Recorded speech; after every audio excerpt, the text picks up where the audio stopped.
The last 2 days, we've seen many interesting talks, many interesting technologies, which really brings me back to a report that we had the privilege to contribute to in the World Economic Forum, knowing one thing, that we cannot do it alone.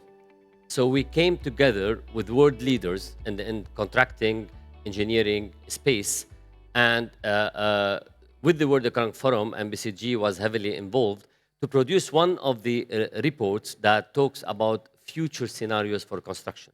What would the construction look like in 2050? And from that, we deduced 3 extreme scenarios. These are extreme scenarios, and most likely the world will be a combination of all these scenarios. But the whole idea of having an extreme scenario is to study the implications on today and what technologies needs to evolve and how should we as an industry prepare ourselves. So the first scenario was building a virtual world, robotics, everything in that context fall into that extreme scenario. Another scenario would be prefabrication, modularization, pods. Last but definitely not least, a green reboot. We emit as a construction industry plus the asset that we build, which is the built industry, 40% of the world's CO2. So without an extreme scenario studying a green reboot and the implication on today, I think we shouldn't be only focusing on cost improvement and quality. We should align with ESG. So these 3 scenarios deduced a set of technologies that will disrupt our industry. And the 30 technologies that this report deduced categorized into 10 domains, from prefabrication to advanced building material to 3D printing to building big data analytics, predictive analytics, etc., augmented reality, name it. We came back after producing that report, so now we have a context to start from, and this was like 4 years back, and we started thinking, how can we do it? So we democratized the process by throwing surveys within the organization to get good ideas, and engineers, young engineers, would select one or more technology, will write their ideas, how they can implement that, where is the impact this technology can create, and then based on all the survey we did, we approved like 15 projects initially. For each project that would explore one or more technology, we established a committee with diversified subject matter experts to research that. In no time, we realized that we need to tap into the startups ecosystem, because many of these technologies are still evolving. And till today, many of these technologies are evolving. We cannot ignore all the innovation and go only to mature tech providers. So what we've done, we brought best of 2 worlds. We brought the domain expertise of a large organization like us, with domain embedded inside the committee, with a startup, and we pilot the project. So we bridge the gap between a startup, the lack of domain knowledge that the startup usually face, and the lack of technology innovation that the industry face, because we're too traditionalist to disrupt ourselves, and the startup is too technology oriented to understand the business. Bringing both worlds and sponsoring pilots, like we did the first 3D printed house in the region and the first livable in the world in Saudi Arabia in 2018. We did the off-grid cabin renewable energy. We did with many players here like Wake Up, IoT in Dubai, with Imensa 3D printing, etc., etc. So all that fell into that strategy. And last but not least, for the success story that we've done, we sealed strategic partnership with this technology provider and startup. And for the ones that proved an ROI, we changed our methodologies and construction workflows to embed it for day-to-day activity. For the sake of this presentation, I'm going to choose one example of AI and how we could use thermal camera and facial recognition to improve our operation during COVID. The challenge, like many large organizations, we want to bring everybody safe back home. Yet we want to live up to the responsibility and obligation we have towards our clients. So the balance was not easy.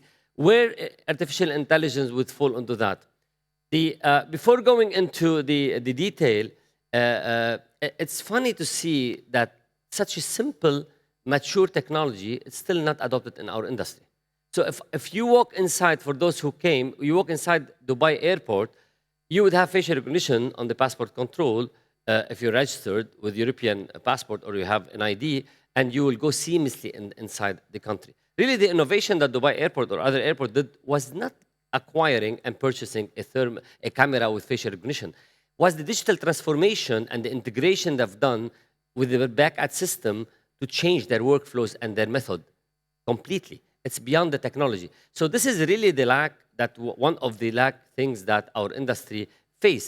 So what we've done is that we brought this technology and we put certain KPIs. We wanted people to walk inside the office, inside the site or the camp, which is at least 4 times a day. They go exit in the morning, come back evening, walk inside the site, go outside site, seamlessly without even queuing, just within their walking speed. To reduce screening time, we wanted to check compliance with masks. We wanted every staff and labor to wear masks, to detect it automatically through the system, temperature screening, because this is one of the indication of COVID. We were doing that with very big queue before the technology, and then we target to have at least screening time reduced 90% and accuracy of compliance 99%, and of course reducing the manpower required. Having sustainability in our mind, so all the containers and the solution we customized for our site were built on container refurbished. So this is just 3 steps process. People get sanitized through the first container, then they pass through the second container with thermal camera, detect automatically the masks, the temperature, and other stress-related stuff, and report it. And for whenever there is any trigger, the person will go into different queue, so we do not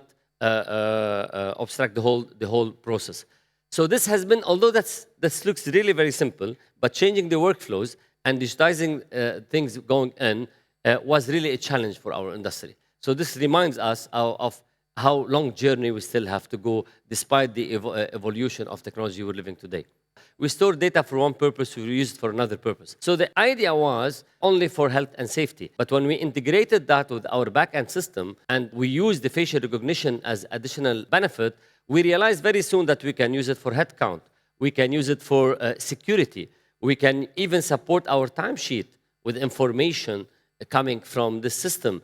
So really it's limitless, such a simple technology to use it, although the plan was never to touch on these topics, it was purely health, but as I said, you store data for one purpose and use it for another. This brings me back to what I started with as the challenges within our industry. The construction industry norms productivity hasn't improved for the last 50 years, while it doubled in automotive. We're only ahead of agriculture and digital transformation. So is it the lack of evolution of tech? Is it the lack of maturity? One very important statement comes, the procurement model, the traditional procurement model, the change management. There are so many good reasons that were stated in the last few days. And there are definitely, we need to do work on each and every one. Nevertheless, if you ask me, I strongly believe the biggest challenge and showstopper of our industry is the stakeholders' mindset shift that is required. It's mindset shift that we should work on as an industry, be it a contractor, a consultant, an owner and developer, a policymaker, academia. We should have a mindset shift in the whole industry to be able to disrupt ourselves. Thank you.